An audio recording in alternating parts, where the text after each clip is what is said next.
Now, in a moment, we have some more Netzeniks coming to speak to us about what it means to create intergenerational community. Not just something that supports the youth, not just something that makes the boomers feel included, but something that brings us together.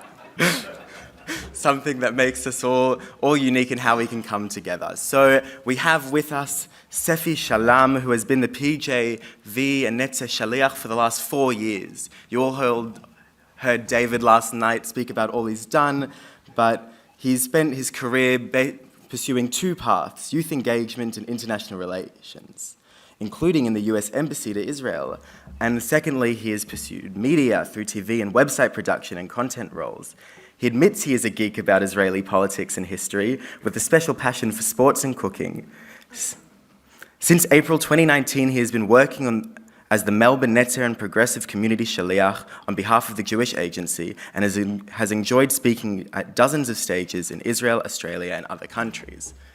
Now, Noah has asked that I give her a shorter introduction, so I won't tell you how incredible she's been this year, and I won't tell you how she has been a madricha in Netzer for 3 years now, and in each of those years has held an important tafkid, first as Melbourne's Rosh Chinuch, then as Melbourne's Mazkira, and now this year has been our federal Mazkira, overseeing lots of projects, including establishing the Netzer HaShoresh, and supporting everyone else along the way.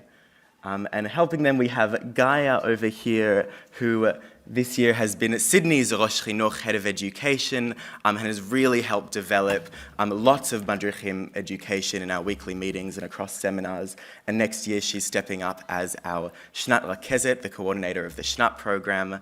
And lastly, we have Noah Konya, who this year has served as our Netzer Australia's Metayem, Head of PR and marketing. He has overseen the appeal this year, and next year is going to be stepping up to be Netzer Sydney's Mazkira. So let's give them a warm welcome.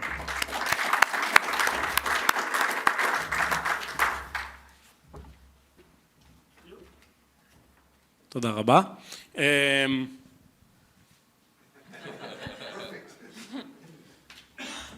So let's jump right into it. We don't have time for everyone to introduce themselves, so we'll go with about 4 or 5 different people. What we need you to say is your name, which organization do you represent here, and which generation are you a part of. Just the name of the generation, no elaborating anything else. If you don't know, tell us, I don't know which generation I'm a part of. Okay? Great. I'm Gary, and I'm on the heel, on the cusp of baby boomer status. I'm at TBI. Thank you very much. I'm Moshe at NSTE. I don't know the name of my generation. I'm Noah Netzer, and I am a Gen Z. You? Hi, I'm Josh Keller. I'm on the UPJ Executive, and I am a Gen Xer, a proud Gen Xer.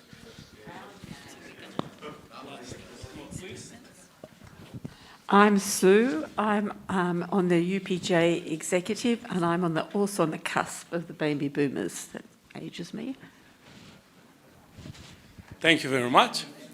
I'm what they call a geriatric millennial, by the way. Okay, so we'll speak quite a bit about different generations, but before we do that, we'll go to something else. So we'll split you into groups, and you'll remain in those groups for the next few minutes, and you will have different things to do in those groups. So I'll give you a number, and this is the number of your group. The group number 1 will be here. Group 2 will be here, Group 3 will be there, Group 4 will be there, Group 5 you'll need to find your way somewhere around here, and Group 6 find your way somewhere around here. Okay, should I repeat it? 1. No, 1, sorry. 2, 3, 4, 5, 6. Now listen, because I want to remember which number I gave you. Okay? 1, 2, 3, 4, 5, 6. 1, 2, 3, 4, 5, 6. You can already go to your groups. 1, 2, 3, 4, 5, 6. 1, 2, 3, 4, 5, 6. 1, 2, 3, 4, 5, 6. 1, 2, 3, 4, 5, 6. 1, 2, 3, 4, 5, Sue, and 6.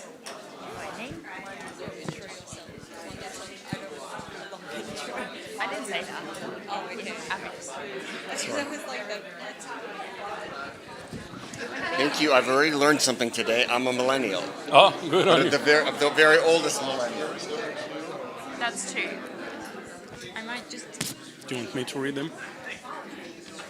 And you'll sit in the group for now? I'd rather not sit in the group. Okay.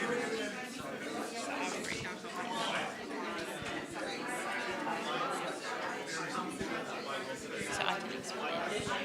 I'll explain what we're doing. Okay, try to find your seats, please. They're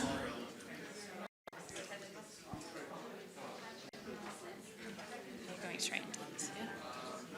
They don't need to introduce themselves again. Okay, so in the groups that you are in, This is all. This session can take 4 hours easily, but we have an hour, so we're trying to squeeze it. Sergio, this group has your name on it, as if they're calling you. Yes, it doesn't matter which number you had. You're a perfect fit there. so we're going to read out a few statements now and ask if it is beseder or lo beseder, which is a fun game we like to play in Netzer.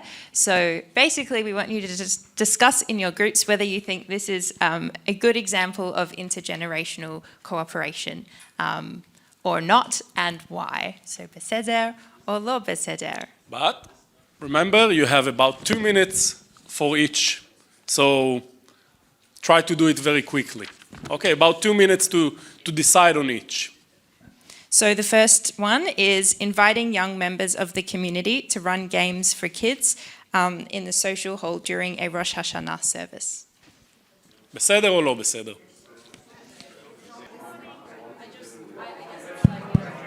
Okay. No? Okay, so we might do this as like a general wave if you agree beseder, and then we'll do lo beseder. So did you think this scenario was beseder in your group?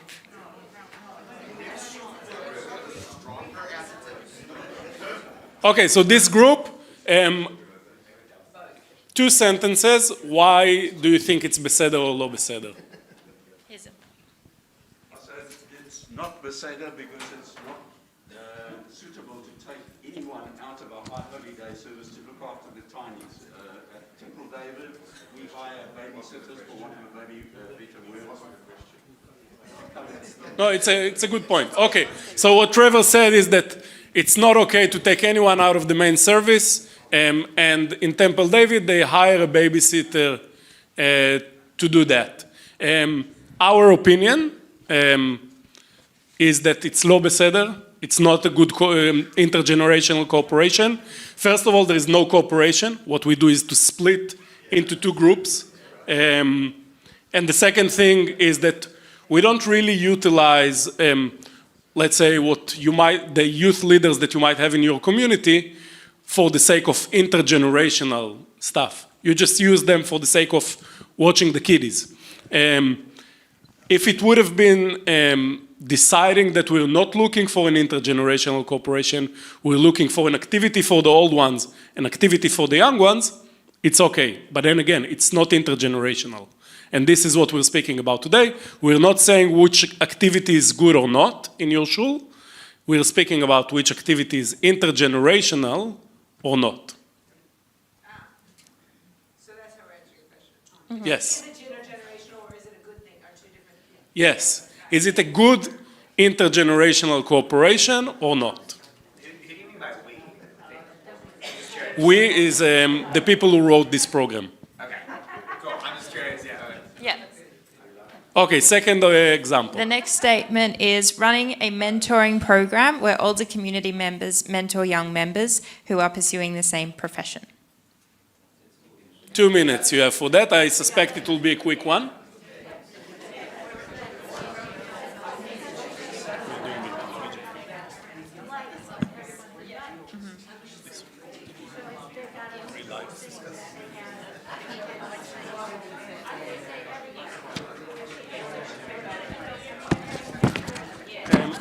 If one of you can join that group, we'll try to split people. From Thank you.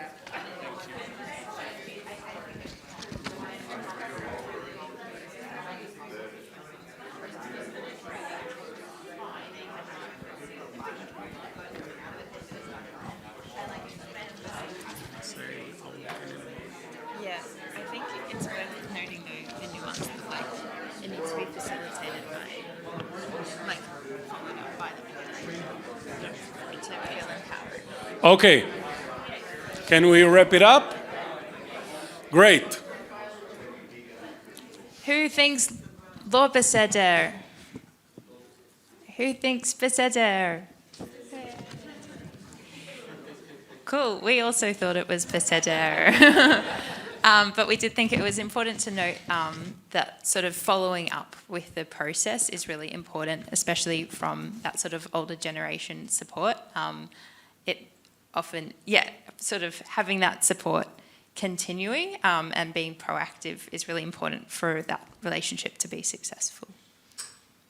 The next statement is inviting members of Netzer or other youth leaders for an aliyah during the main Yom Kippur Shacharit service.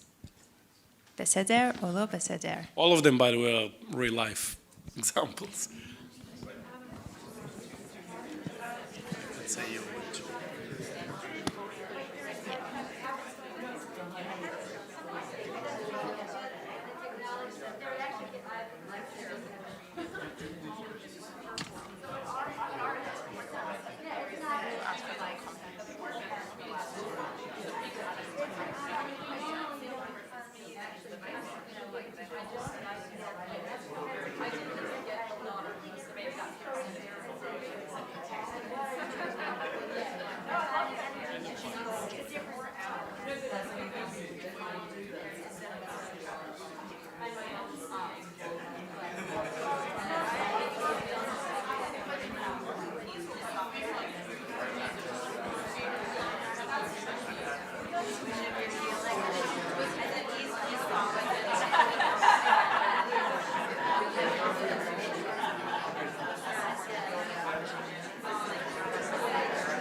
Okay, we'll wrap it up.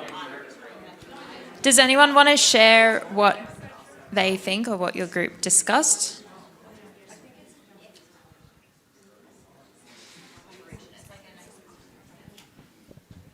I think that generally synagogues tend to give the honors to, the machers of the community or to acknowledge in a big sense. So there might be hesitation to recognize the Netzer leadership, but I think it's incredibly important to recognize Netzer leadership in a public way, not just in a small way, to show that as that they are on the same stage and they have an impact just like everyone else that you're calling up, and we want to show our gratitude. However, I'm going to give a caveat. It also depends on, I don't know, I'm torn, honestly, and this is me, sorry, it's not my group.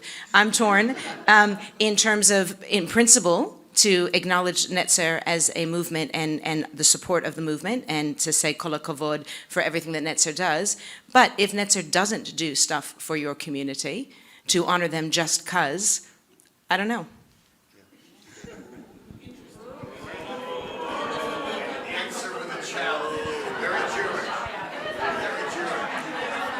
By the way, a lot of times I meet different people in different communities that we have nothing to do with them as Netzer, and we really can't serve all congregations, unfortunately. It's perfectly fine. We're trying our very best, and it's also fine that sometimes we try and don't succeed.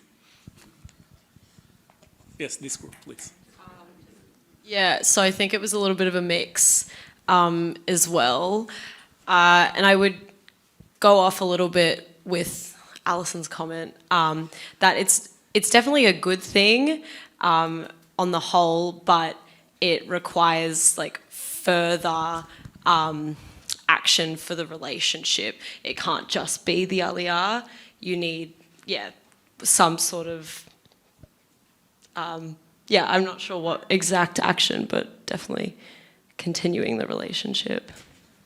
Did you have something? No, Last comment, and then we'll go back. I also would like us to recognize that Netzer is very important, but not in all congregations do we have Netzer. And when we talk about youth, young people, there are youth leaders who may not be Netzerniks. We should recognize them as well. The other comment I'd like to make is it's a two-way street. Absolutely, we should have to recognize the contribution, but we also can expect in return for youth leaders to be part of the congregation and play the same game. And we'll get to that later.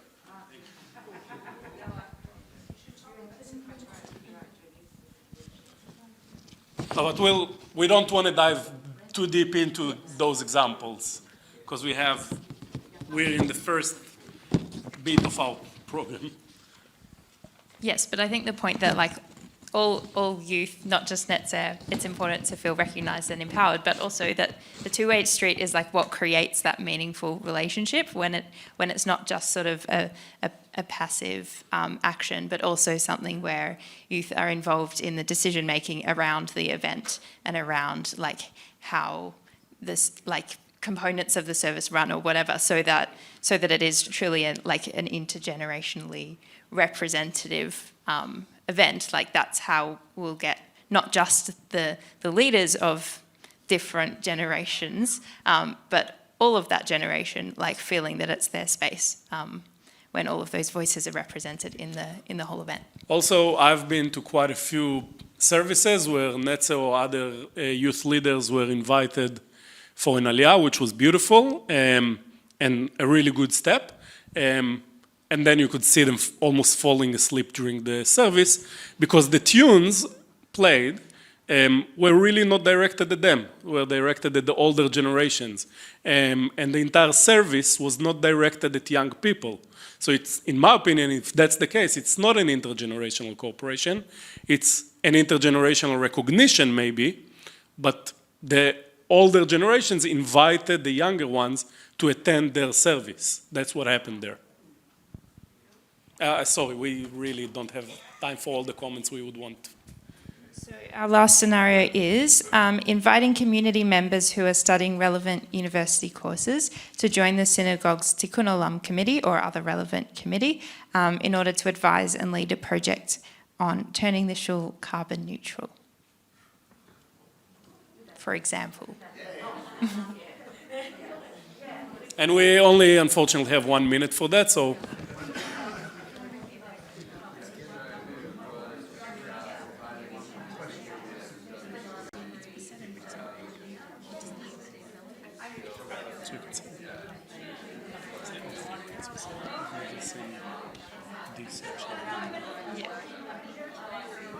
And also, as we said, as long as it's understood that the youth isn't expected to do the job themselves. They don't outsource it. To be part of the job.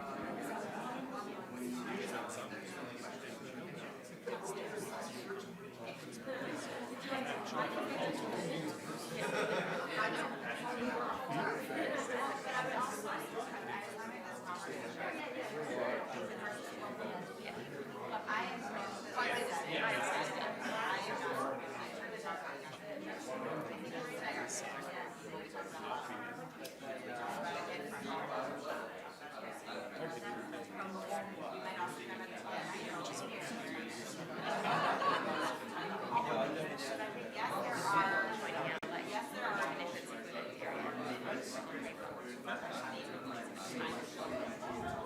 Okay. We'll come back and share. Avi, do you want to share?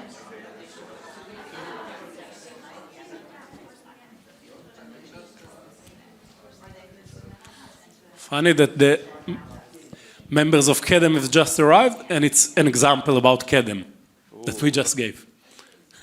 A good one, a good one.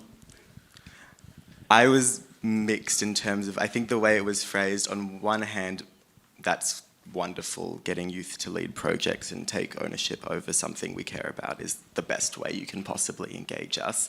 I think, I don't know if it was the phrasing or however it was, the slight downside was it seemed to me that it was a project that came out of the community organization. They said, we want this project to happen, and now we want a youth person to come and run it for us, rather than including youth from the beginning in terms of how, let's actually, we both care about environment, let's talk about what we can do. And I think for effective intergenerational communities, both parties have to be there from the beginning. You can't just bring one halfway through and say, we want this. And that goes both ways. Thank you. So, our opinion about it is generally definitely beseder, with two important elements of it.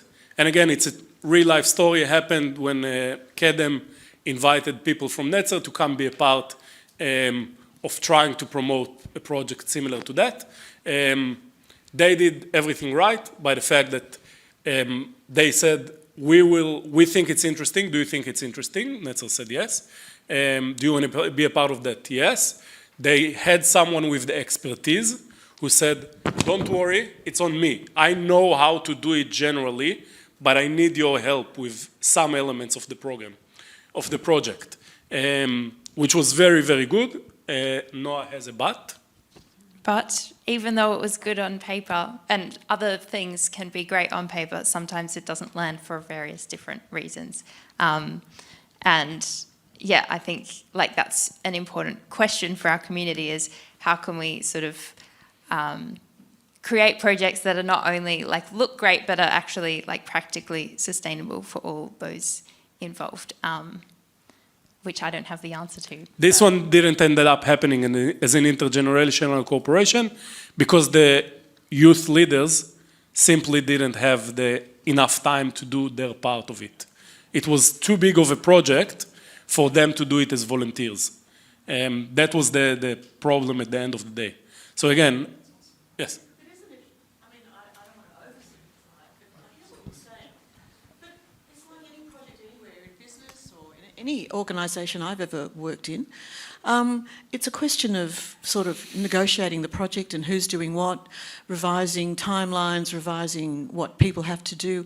I mean, I personally don't see it as a sort of a youth versus older generations. I just, you know, it's just a question of a bunch of human beings getting together and trying to renegotiate what's appropriate and practical to get the project off the ground and up and running. If you've got someone who's got a whole heap of knowledge, that's great, but sometimes people don't want to cede their authority and power, and that's an individual personal thing that needs to be, you need to have someone who's in charge of a project who can, you know. So that's exactly what we're saying. We're saying a good idea on paper then still needs to be developed, and at the end of the day, it really depends on the people, it really depends on many other elements. So we could continue that part forever, but we'll jump to the next chapter.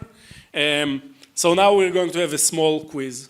Within your groups, Noah will tell you the different generations that are in this room. What you need to do first is you need to define which years belong to which generations, okay? With birth years.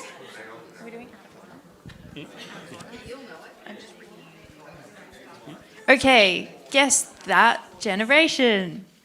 They developed a strong skepticism for existing institutions and became independent, self-reliant, and wary of baby boomer values. One second, we need to first go, let's go first, we'll mention the generations, okay, sorry.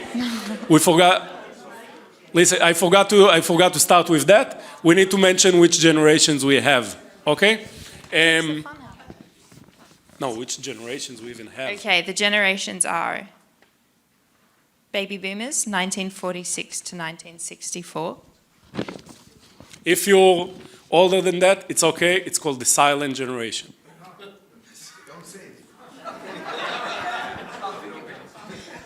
Generation X, 1965 to 1980. Millennials, 1981 to 1996. And Generation Z, 1997 to 2012. And we're starting in Netzer already. We have Generation Alpha. Okay. Back to, guess. Alpha is 2013 onwards. That generation. They were the first generation to become comfortable with personal computers. They are independent, innovative, strong communicators, participative learners.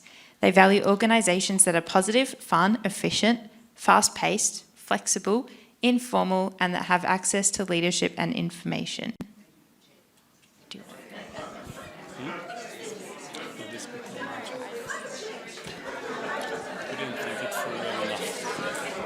Okay. Yes, we have to generalize. We have to generalize. By the way, we think there is no way to do this activity without generalizing and having people who don't fit their generations. There are a lot of millennials who act like baby boomers and a lot of baby boomers who will have a TikTok account. We understand that. There's no way to do it otherwise. We thank PwC, we stole their definitions. Okay. Okay. Who wants to guess the generation? Which generation was that about? Okay. We have some X, we have some Y, which is millennials. Who thinks it's millennials? Okay, who thinks it's X? Who thinks it's Z? Okay, it's Generation X, yes. So, also important to mention about Generation X, research describes them as active, happy, and achieving a work-life balance. This cohort has also been accredited for entrepreneurial and productive in the workplace more broadly. And they're also described, in a more negative note, as skeptical of authority, which is very relevant for us, because if you imagine, and it's true for most communities I know, who are the people who are most skeptical towards rabbis, for example? A lot of them are Generation X, and it makes a lot of sense when you think about it.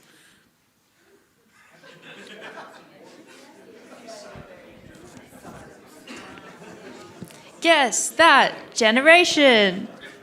They need to be connected constantly, instantly, to experience stability and to make an impact on the world, feel that they're having an impact on the world. They flourish in diverse spaces, prefer multimodal and virtual learning, and are digitally fluent and practical.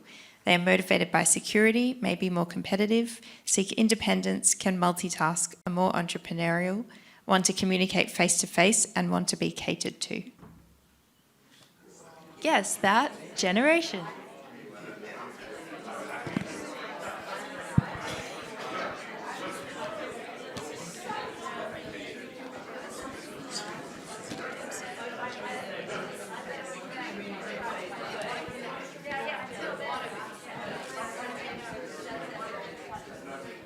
Okay, we're left with three generations. Who thinks we're speaking about baby boomers? Who thinks we're speaking about millennials? And Gen Z? Great, this is Gen Z indeed. It's important if you look at the last two bits, they want to communicate face-to-face, which goes against all the stigmas that you think about. But again, these very short bits are based on a lot of research that I found it in a very interesting report by PwC, which is based on, again, on a lot of data and research. So they actually are, and we see it in Netzer, for example, all the time, how those young people thrive in face-to-face spaces. And they don't use their phones, by the way, when they're actually interacting with people face-to-face in an engaging space. And the other thing, which is important, is they want to be catered for. Catered for. Don't just give them a program that you made for someone else and tell them they're invited to come to.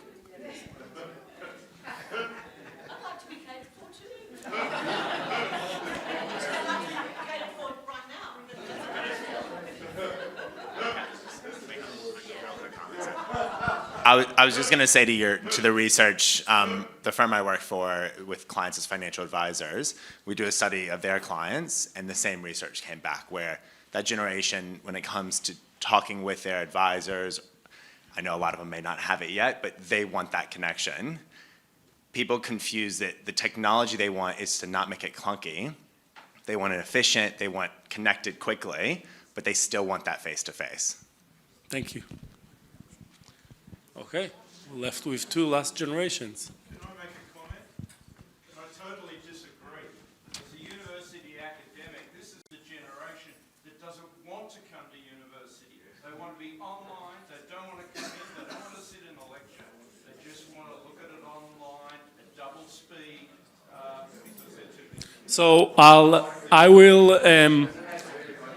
make a very non-academic comment, just from my anecdotal personal experience with this generation, because that's the majority of my work working with this generation.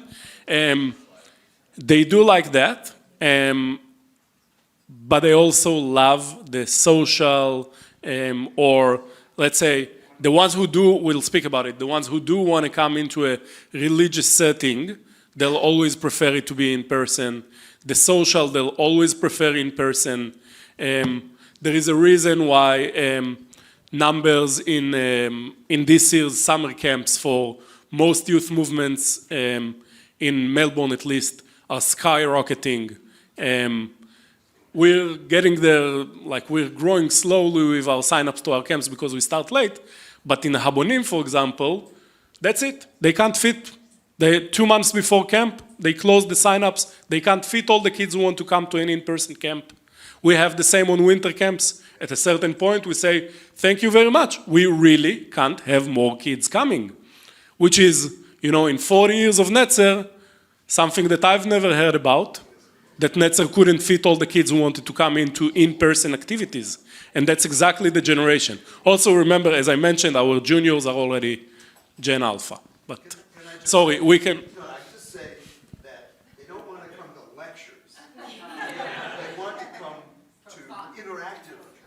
Yes. Universities are struggling with that.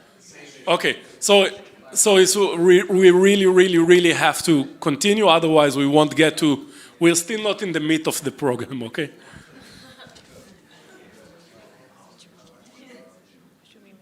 No, it's the millennials and why quickly. Guess that generation. They challenged and rejected some of,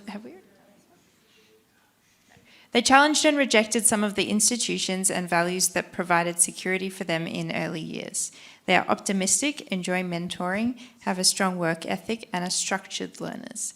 They value organisations with flat structures, democratic cultures, humane values, equal opportunities, and a warm and friendly environment.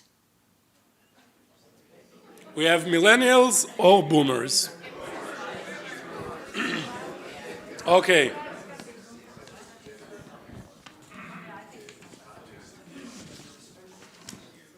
Yes, indeed, it's baby boomers. Indeed, we're speaking about baby boomers here. I'll also mention a few other important bits to remember about baby boomers. First of all, very relevant when you're asking yourself, well, when I was that age, I did this and that. This group reached puberty and maximum height earlier than previous and later generations. Very important to remember that.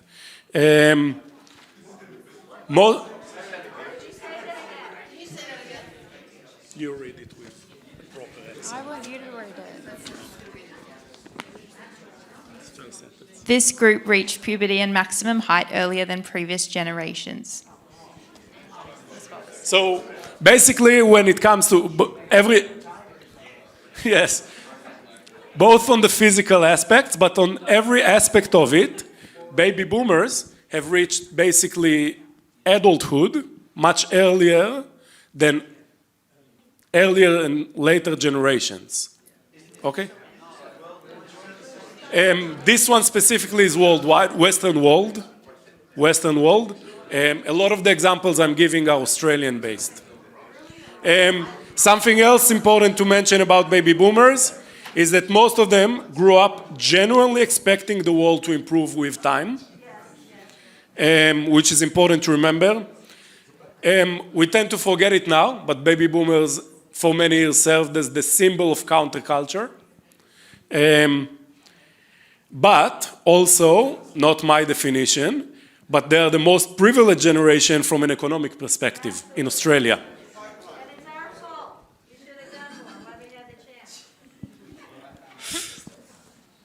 Okay, and now we're left with the millennials. No need to vote. As children and young adults entering the 21st century, they drove the emergence of the internet and social media, and as a result are tech-savvy, collaborative, and interactive learners. Millennials value organisations that are collaborative, achievement-oriented, highly creative, positive, diverse, fun, flexible, and that provide continuous feedback. In Australia, 46.5% of them state they have no religious affiliation.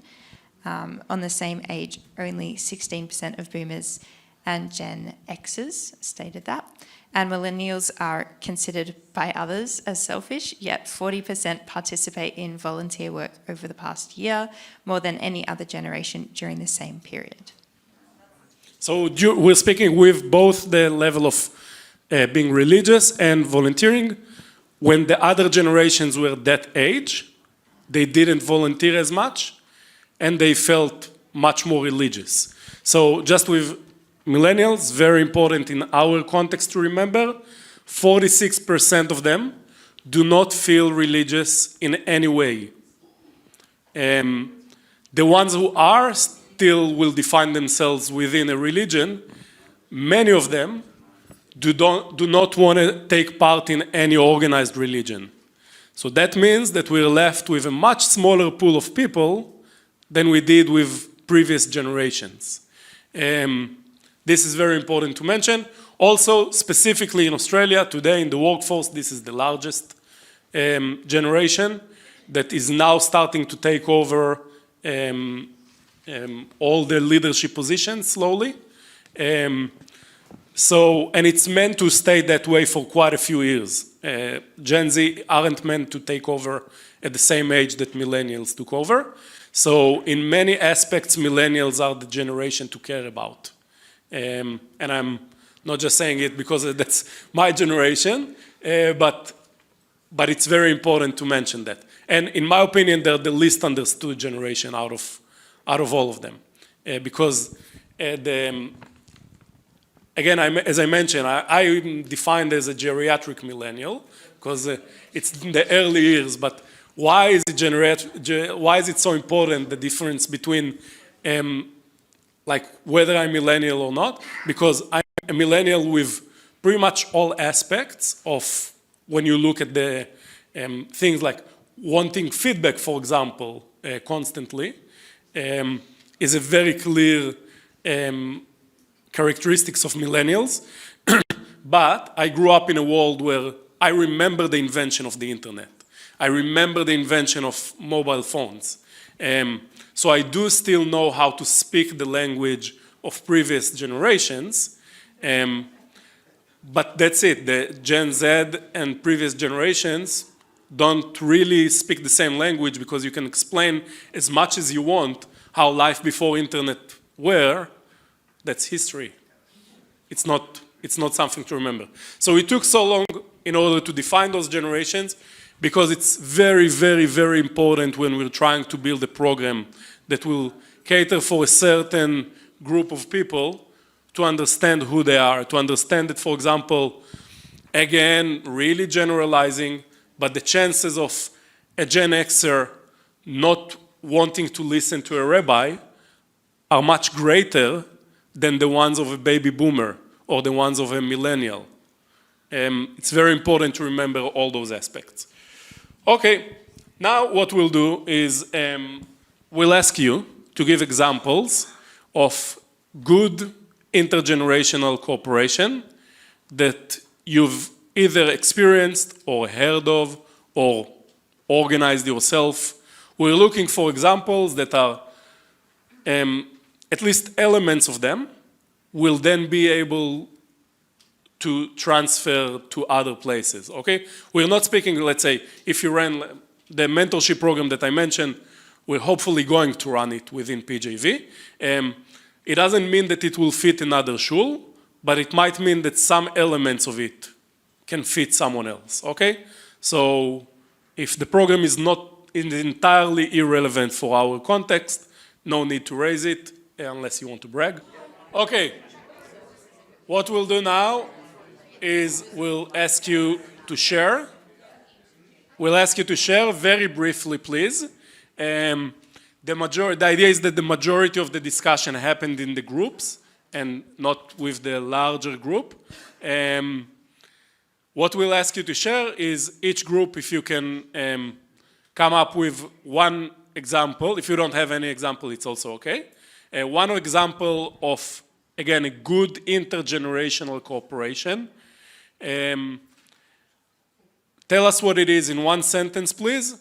And in another sentence, try to define what was the actual key to success here, something that people can take with them. Okay, so I'll take Philip's example of a series of Zoom activities we did at PJV, Zoom presentations, and the key to success was the fact that it was actually good and relevant content. That's what actually drew the intergenerational cooperation there. I just thought of one I didn't share with the group, but we, at Etz Chaim, I don't know, a number of years ago, before COVID probably, we had an amazing Purim spiel. It was completely intergenerational. Where did Allison go? There you are. You wrote a great spiel, and it was amazing. Everybody from very young to very old participated with passion. Can I just second that? That works. So what's the essence? What makes it so good? Because everybody worked together. I mean, it was fun. And it was playful. It was play. Everybody was in costume. Everybody got made up. Everybody got to sing. Everybody got to be silly, fun, whatever. Alter egos. Thank you. This group? So Netzer over the years have had different people that have been more or less active in the community, and sometimes, you know, we've been told that they don't like the programs handed to them, and we said, okay, you need to do, then you come up your program. If you own it, you're gonna be more invested in it. So they owned the program, and but then they gave it back to us for review, and we kind of went back and forth until we found something that worked, and they ran programs for kids and for adults, and that's been also a beautiful model of going back and forth.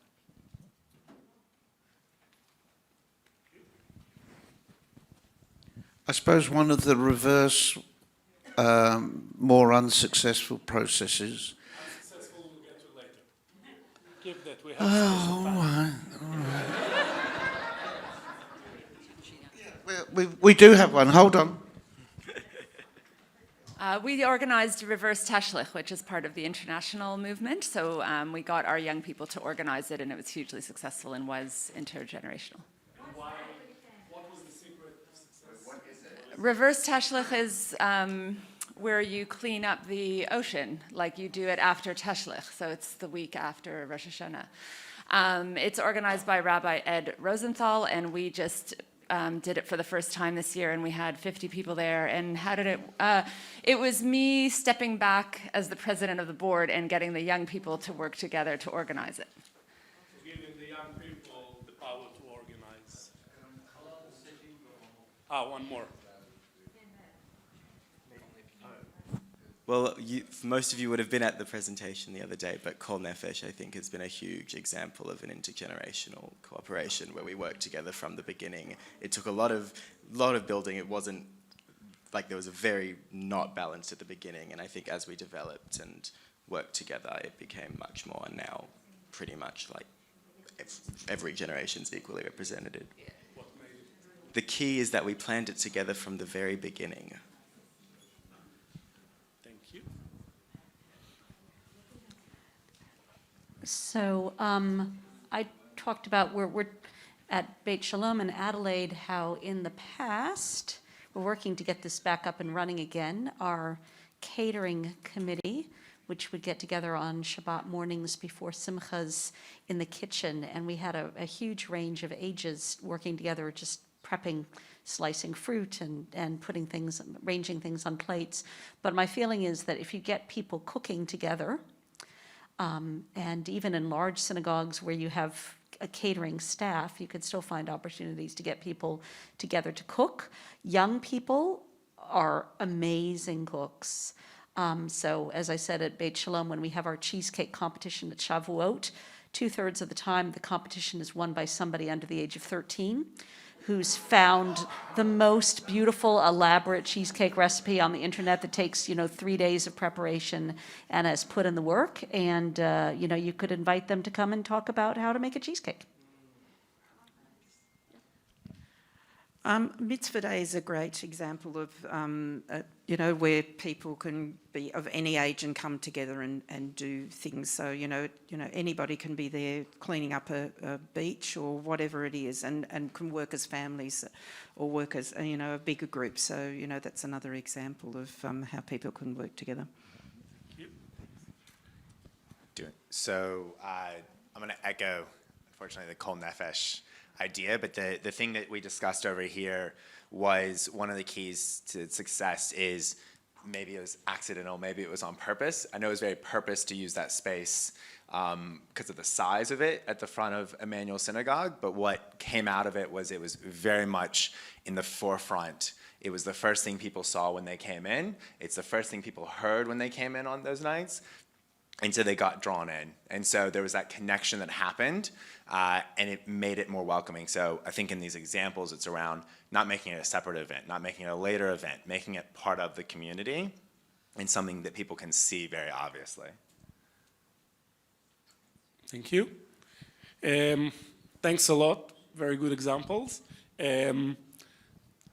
If you're into taking notes, now is your time.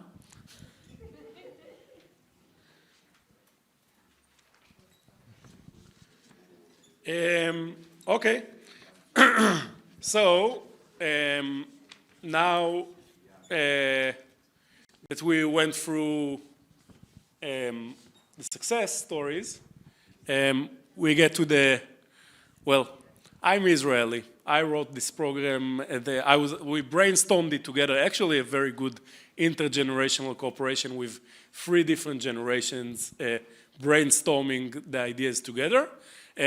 And then I wrote it, and then I called the next part failure stories. Because sometimes we fail, and then I was asked, no, you can't say failure stories in Australia, unsuccessful attempts. That might be more successful in the next round, okay? So this entire chapter will be around challenges of different types.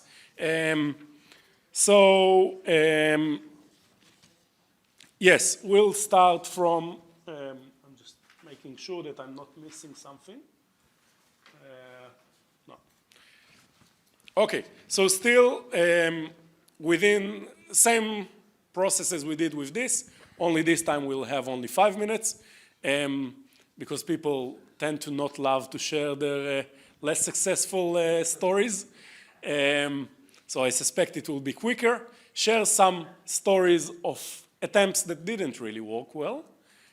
But again, what we're trying is to afterwards find out the roots of why did it actually not go so well, okay? So we'll have about 4 to 5 minutes for that. Can I just raise one thing that's not so answer that actually just on our watch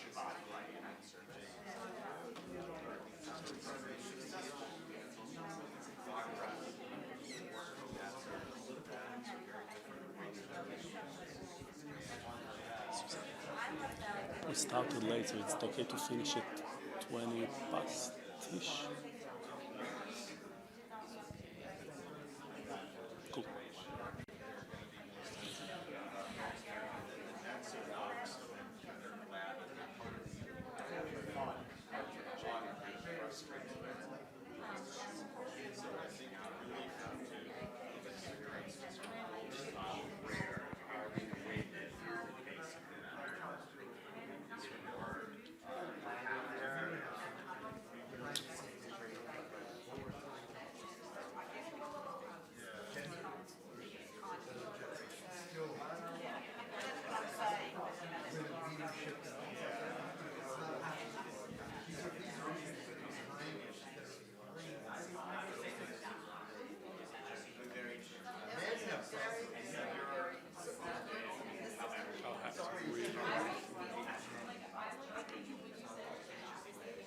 The last one is practical tips that I really want.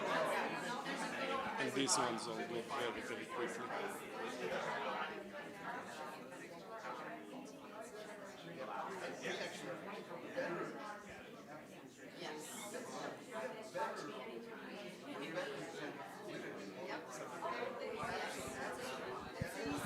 Sorry, but we have 1 more minute.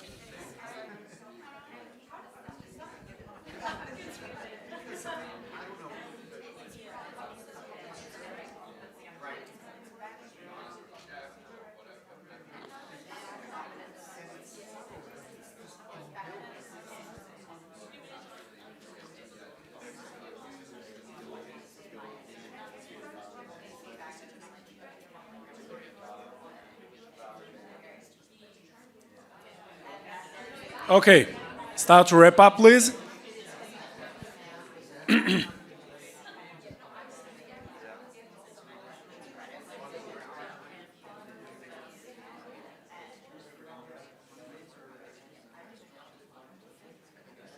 Okay.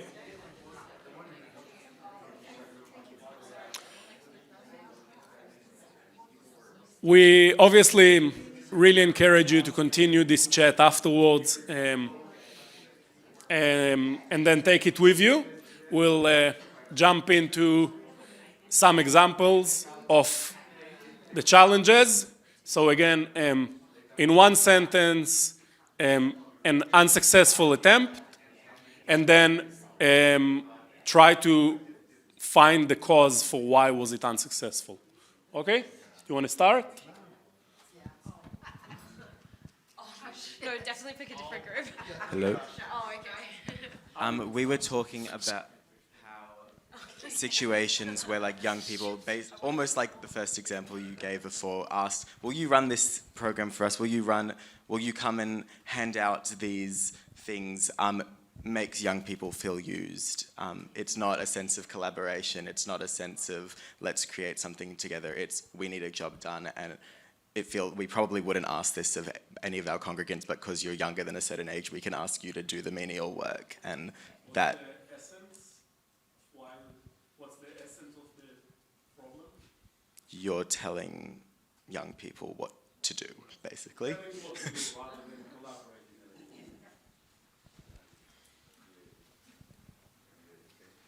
I'm going to go ahead and talk about the sort of an elephant in the room about intergenerational issues, which has to do with differences in political views, and more than political views, but just even views about what we think is normal and acceptable in terms of like gender issues or LGBTQ issues or all of these issues that we tend to often think that, well, I'm concerned about so-and-so, and they tend to be the older generational members of the community, and then people who are younger get left out in these deliberations when we're actually talking about a movement, and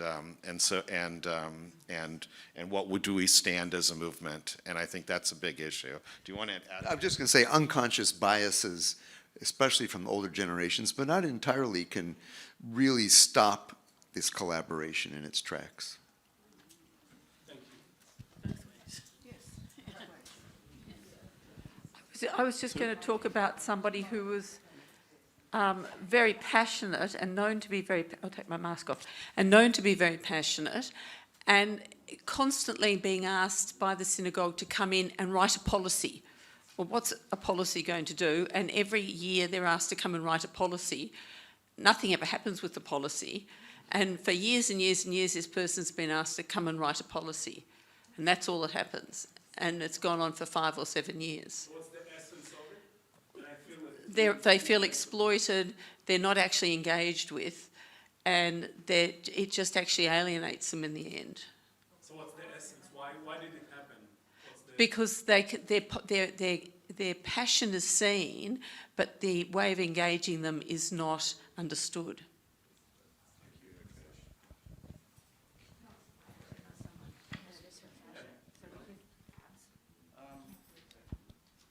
Am I switched on, yes, I'll just use one example, but there are several I could have picked on. After a rabbi's sermon on Yom Kippur, a group was formed called Project Dignity, which was designed to try and look after refugees. And it was a volunteer group, just a group, and we arranged a time to meet. All the people who came were older, and we said immediately, this is no good, we need intergenerational involvement here. And despite every effort, including contacting people who had children that were involved in Netzer and so on, and making personal contacts and contacting leadership and so on, we failed to get them involved. And still, to this day, and this has been going for some years now, no really younger people are involved. I think it connects to what Susan says a lot about, and she has the actual... So I have some very good examples excuse me, where intergenerational cooperation worked, and we did some things together, and it was fantastic.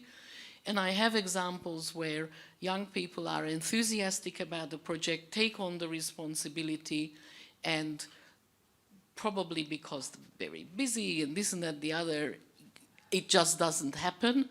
And those of us who are baby boomers and are used to some structure and deadlines and expectations find that quite difficult to work with, and that's where the cooperation then begins to fail. So that's what I meant before when I said it's a two-way street. If we are in it together, then let's meet each other's expectations. I would say that in a bit of usually it's the younger ones who are very excited about a certain idea. Yes, I want to be on board. Okay, but you know that you actually need to do the work and you need to commit, etc. And that's where a lot of the problem happens, when they're unwilling to actually commit to deliver what they were so excited about being a part of, or what they were so excited about telling you what you did wrong. Yes, no, but we really need to run forward, yes. I think just like a lot of things that I've noticed is advertising doesn't happen, like engaging advertising doesn't happen in ways where younger generations actually understand what is going on or like can get involved. Like newsletters through synagogues are great, but I wouldn't read it if I wasn't in my position. And like I don't see a lot of synagogues posting on Instagram or Facebook or even TikTok where they're doing it. By the way, no one in Gen Z uses Facebook. Yeah, where it's like engaging content for more than just like the older generations. Like we've started posting educational content on our social media pages, which is so they can get educational stuff and information outside of their generic like Sunday programs, and it's been doing pretty well. Okay, Rabbi? So this is a success in process, because there's a big part success to it. So we have had Netzer run our Kabbalat Shabbat services, and they're amazing, and we are trying to get you guys, as you all know, trying to find out your schedule for 2023, because we want you there more. And also, we've learned through time that it needs to be more cooperative, the process of creating it.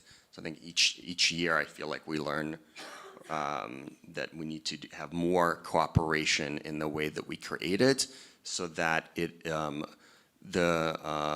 Netzer folks leading it are having fun on the one hand, and it's fun for younger kids that are there, and also that there's enough touch points that are relevant for, if we want it to be an intergenerational thing, for oldies. And also, those touch points, though, they're not just for oldies, they're also educational opportunities for kids, so that kids can see that the thing that the adults can do can be done also in this other more creative way, and it doesn't just have to be just fun or just adult style. Okay, it will be the very last comment.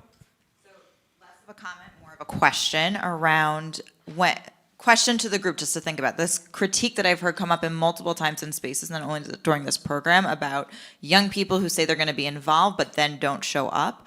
How good are we at saying this is what it actually means to be involved? This is how many meetings a month and when they typically take place. This is what it means to plan a program or start a committee or do something within the synagogue. Given everything we know about the different ways that the different generations interact with organizations and institutions, maybe younger people have not had that same learning as baby boomer population about this is what it means to show up and to be on a board, because those structures are not in use in different settings. I think this would probably help leadership across the board, not only with young people, if we wrote better job descriptions and had better, clear expectations about time.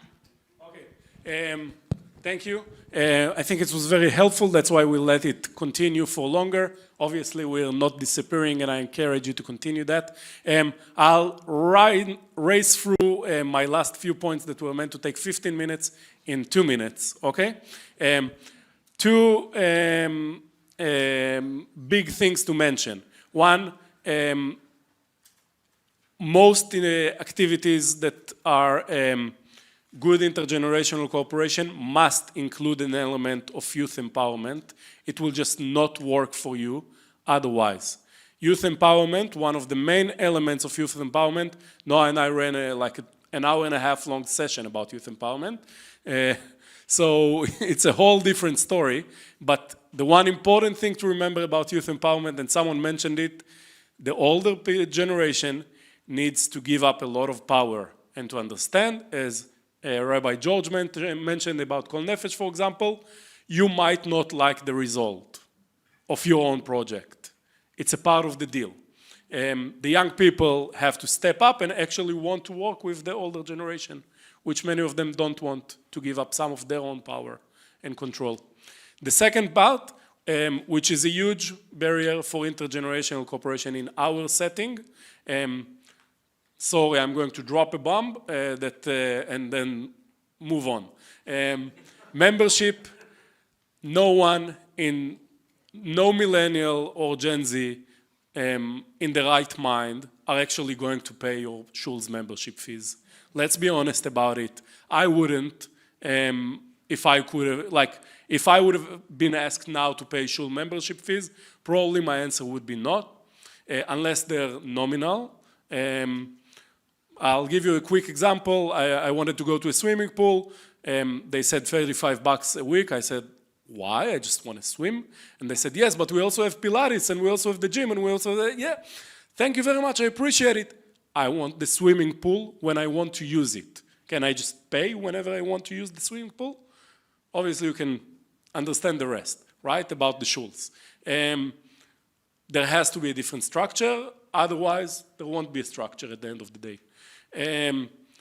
Okay, now we'll go through quick tips, although you have a lot of input here that you guys came up with. A few tips that we came up with. So, first of all, run some kind of a research in your community about the different generations involved, how many people from each generation. It will really help you understand, and ideally run some focus groups with them to understand. Actually, it can be as a relational meetings or not, whatever you prefer, but try to understand from them what are they actually interested in. you might discover that many of them aren't interested in any of that. Educate your decision makers and yourselves about this topic. Decide with the older generation how important it is to have young people come into a service, for example, versus changing their familiar and loved tunes. And the last thing, before every step, think whether you actually want this activity to be intergenerational or not. The answer can be no, and it's very much legitimate. But if the answer is yes, then you have all those steps.